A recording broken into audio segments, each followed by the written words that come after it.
Hey guys, this week we are back with an apologetics video this time. I'm going to go over one of my favorite apologetic arguments. It's called the minimal facts argument. I think it's super interesting. It's super easy to understand, and it's super easy to memorize and use with other people in conversation whenever you're discussing spiritual matters with someone who might be a little critical or skeptical about Christian claims. So let's get into it. Hopefully this is helpful to you. The argument that we're looking at today comes from two Christian apologists by the name of Mike Licona and Gary Habermas. Now, before we get into them, let's just talk about that word apologetics. Apologetics refers to the practice of giving a defense for one's faith. Originally, it really meant to give a defense for anything, but in common culture, it means to give a defense for someone's faith. Usually Christian faith, although there are quite a few Muslim apologists as well. Outside of that, I haven't heard of many people practicing apologetics, although I'm sure there are members of other faith groups that do. I'm just not aware of them. Now, Mike Licona and Gary Habermas are Christian apologists. Go figure, because this is a church's YouTube page.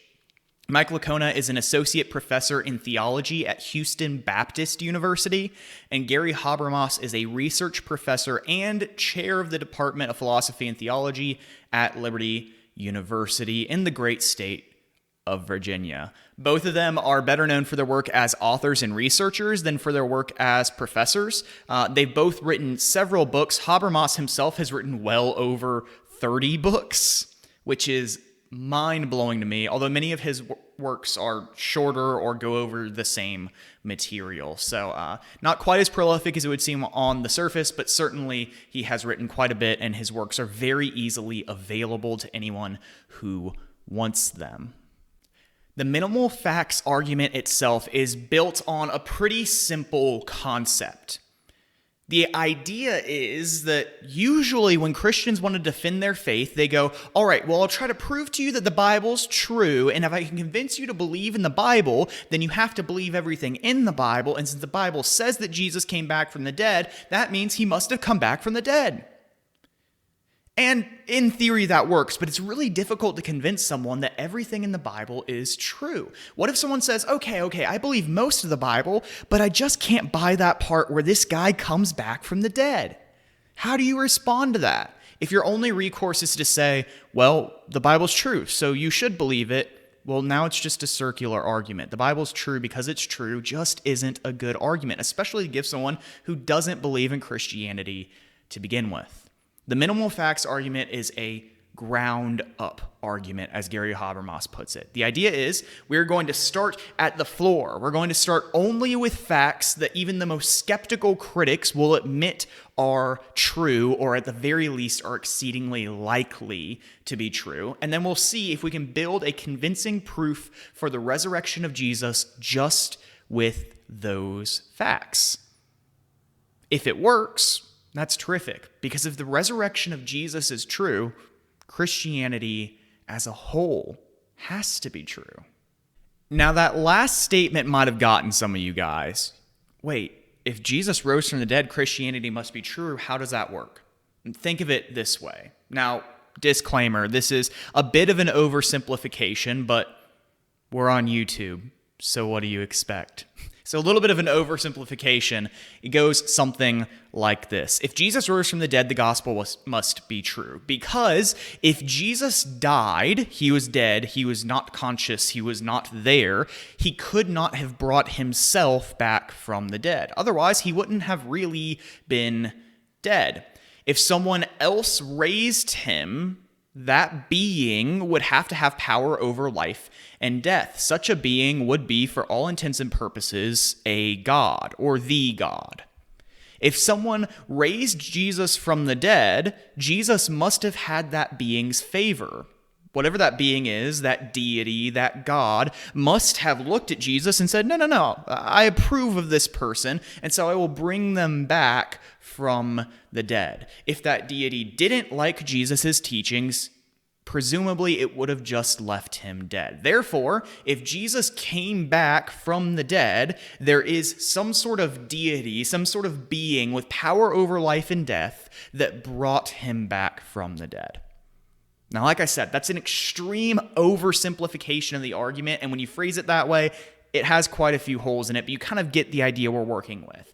If Jesus came back from the dead, it's proof that his teachings were valid in the eyes of some sort of deity or God, and therefore it's probably a good idea to follow him. So our task then is to, well, determine what these minimal facts are and then build our argument. Now, there's a few different versions of the minimal facts argument. Habermas has added to it and subtracted to it a little bit over the years, and other people have even simpler versions. So Frank Turek, who's another famous apologist, has a version. William Lane Craig, who's one of my favorite apologists, he's also a Christian philosopher, has a version that only uses 4 facts. But we're going to use a version of Habermas's argument that uses 6 facts today because, well, honestly, it's probably the easiest to follow. The first fact is that Jesus died by crucifixion. Now, remember, these are facts that even atheistic or agnostic or non-Christian scholars would admit are true or are most likely true. Whenever we look at a historical account that mentions Jesus, whether it's a Christian or a non-Christian account, they all consistently say that he died by crucifixion. So there's not much doubt in anyone's mind that Jesus indeed did die by crucifixion. The question is, what happened afterwards? The second fact is, very soon after Jesus' death, his followers had numerous experiences they believed to be actual appearances of the resurrected Jesus. Now, this is phrased in such a qualified language intentionally, because this is the way that an atheistic or agnostic scholar would admit to such a fact. They would say, well, the followers of Jesus believed they saw him. They might actually have seen him, they might not have, but they certainly believed they did, and that is an important difference. Correlating to this is our third fact, that the followers of Jesus had lives that were transformed as a result of their experiences of seeing what they believed to be Jesus.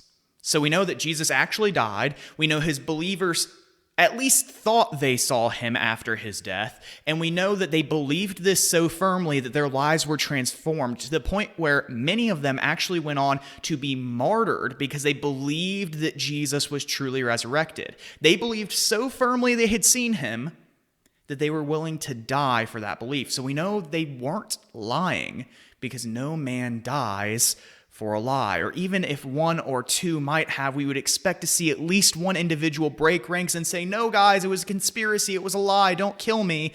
But they don't, because seemingly they all truly believed that Jesus really was resurrected. Fourth, we know that these things were taught very early. There's a super cool creed in 1 Corinthians that even the most skeptical of scholars admit is a record of a very early Christian belief that Jesus died and was resurrected and appeared to many individuals. In fact, some people will date that as early as a few months after Jesus' death, which Paul later learned from other apostles and eventually wrote down in his letter to the Corinthians. So we know these things were taught very early in the Christian church, perhaps even within months of Jesus' death. Fifth, we know that James, the brother of Jesus, who was an unbeliever, became a Christian because he believed that he had seen Jesus after his supposed resurrection. And sixth, the Christian persecutor, Paul, formerly known as Saul of Tarsus, became a believer after a similar experience. Now, taking these 6 facts as a whole, there's a few things that an atheist would have to explain away in order to debunk Christianity, or at least have a reasonable doubt about its veracity.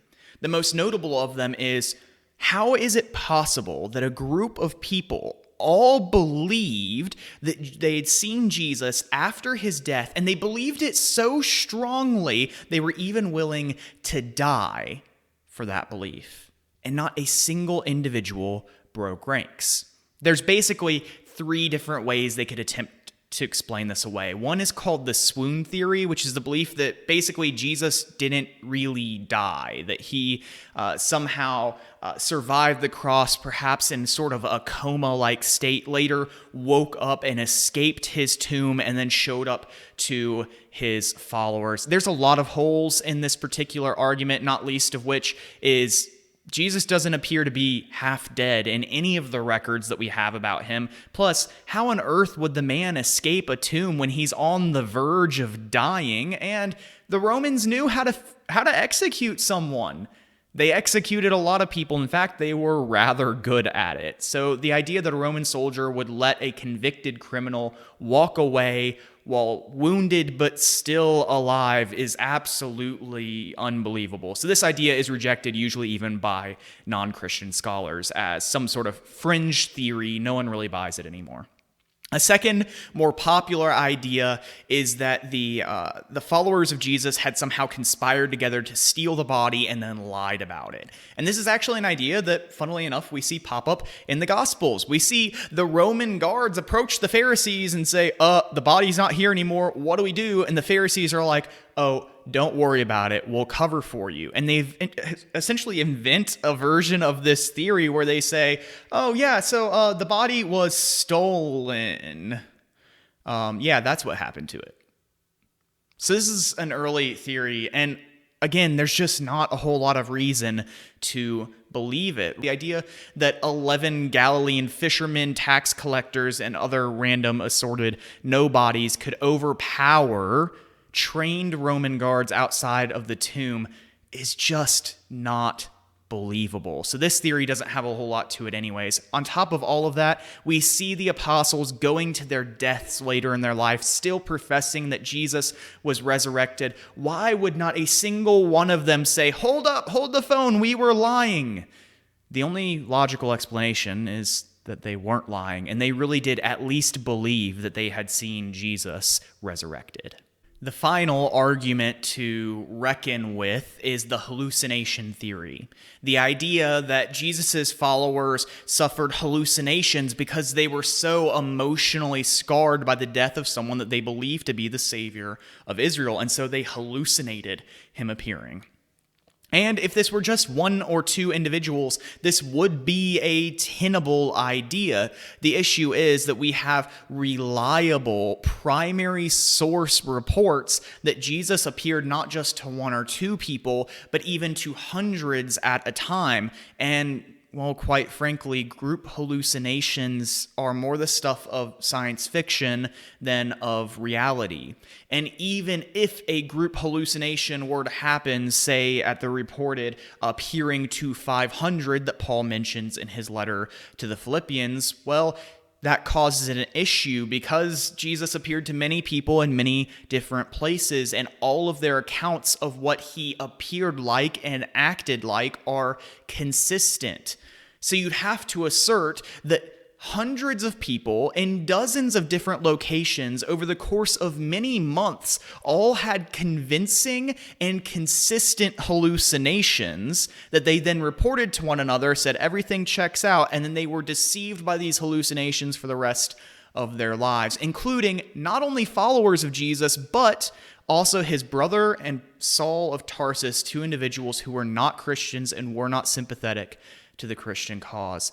Fact of the matter is, the hallucination theory just doesn't make any sense. The likelihood of something like that happening is so unbelievably astronomical that we cannot possibly adhere to it. The conclusion of the minimal facts theory is very simple. Since there is no convincing way to argue against it, then using only information that even skeptics would admit is likely true, we've established a pretty good argument that Jesus indeed died and was resurrected. There's simply no other tenable or likely argument. In fact, really the only recourse that someone has to this is to simply deny that God exists, deny that miracles can happen, and say, since miracles are impossible, we have to go with an exceedingly unlikely, but still theoretically possible, different explanation, like the swoon theory or hallucination theory.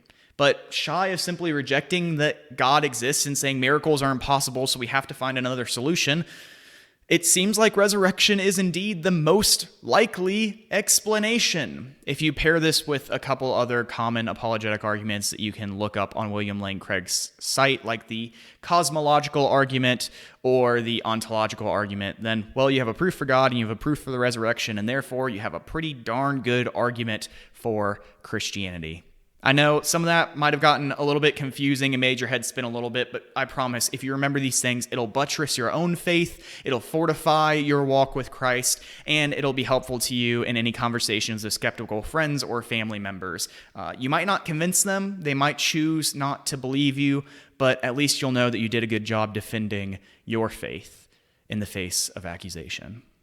I hope that this was helpful to you. I'm sorry if it ran just a little bit longer than you expected.